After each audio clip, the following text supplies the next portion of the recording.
Alors, dans le cycle des conférences de 10 minutes, donc avec notre partenaire Jury CE, nous allons aborder les budgets du CE et ce qui change avec les ordonnances.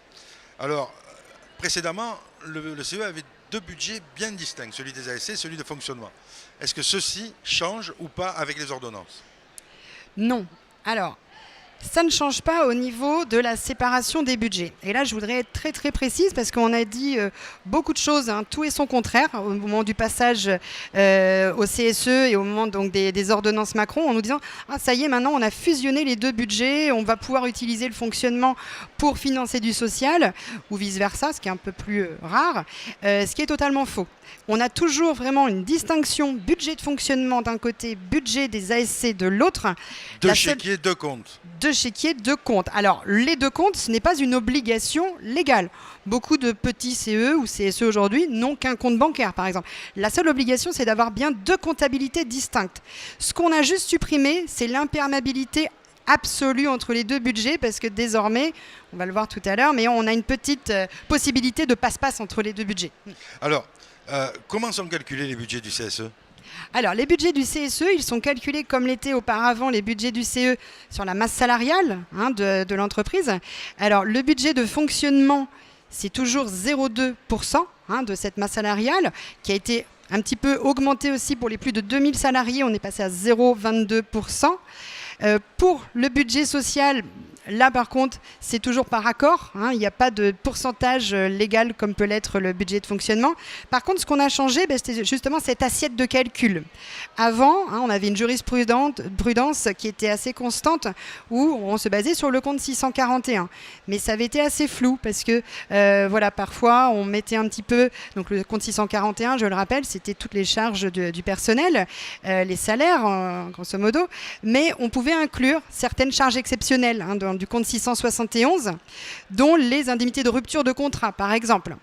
Désormais, ça change un petit peu au niveau de cette assiette de calcul et on passe sur la DSN, la déclaration sociale nominative, donc l'article L242-1 du Code de sécurité sociale. Alors, on peut préciser déjà qu'on n'attend pas le passage au CSE pour que le calcul soit différent, parce qu'il y a un arrêt de la Cour de cassation qui dit que ça s'applique depuis le mois de juin de l'année dernière.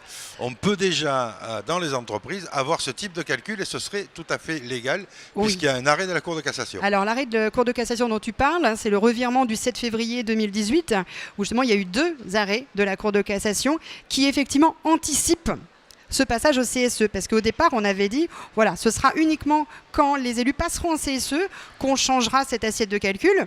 Pour l'instant on ne touche pas pour les CE, et effectivement nos magistrats de la Cour suprême en ont décidé autrement, en décidant qu'effectivement on allait anticiper. Alors, si on fait une comparaison entre ce qui était l'ancienne manière de calculer et la nouvelle manière de calculer, est-ce que vous pouvez nous dire une anticipation sur la baisse du budget ou pas? Est-ce que vous avez une estimation? Alors concrètement, moi j'ai aucun chiffre à vous annoncer, car ça va dépendre évidemment de chaque entreprise.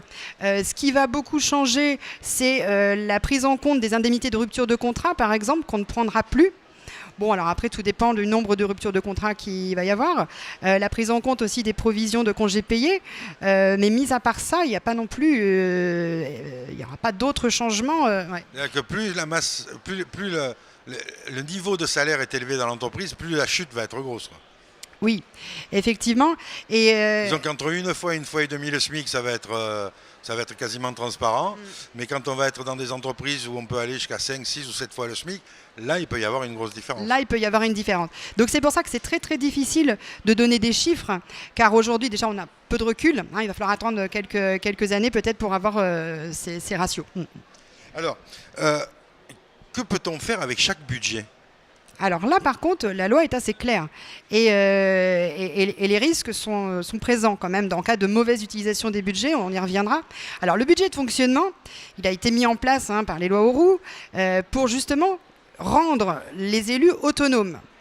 Les rendre autonomes sur deux points.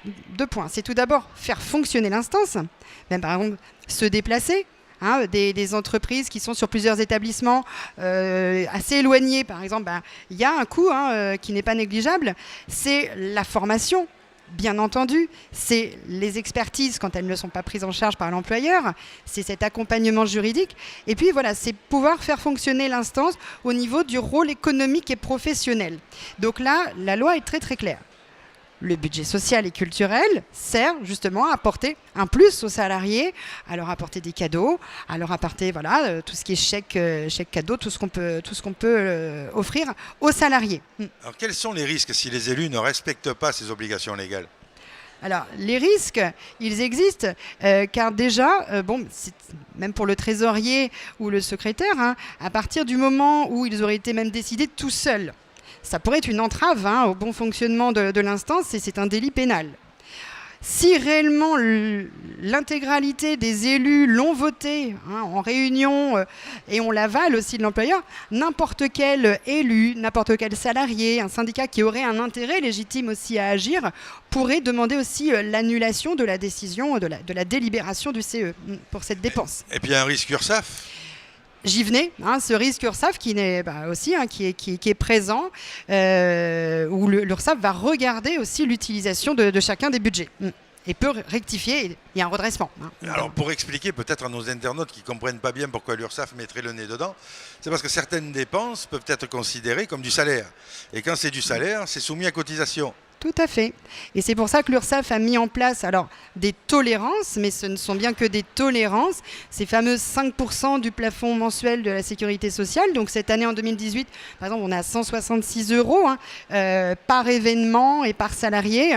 Et comme vous dites, on ne peut pas non plus dépasser ces montants parce que ça pourrait être considéré comme du salaire déguisé. Alors l'indice pour l'année prochaine sera toujours 5%.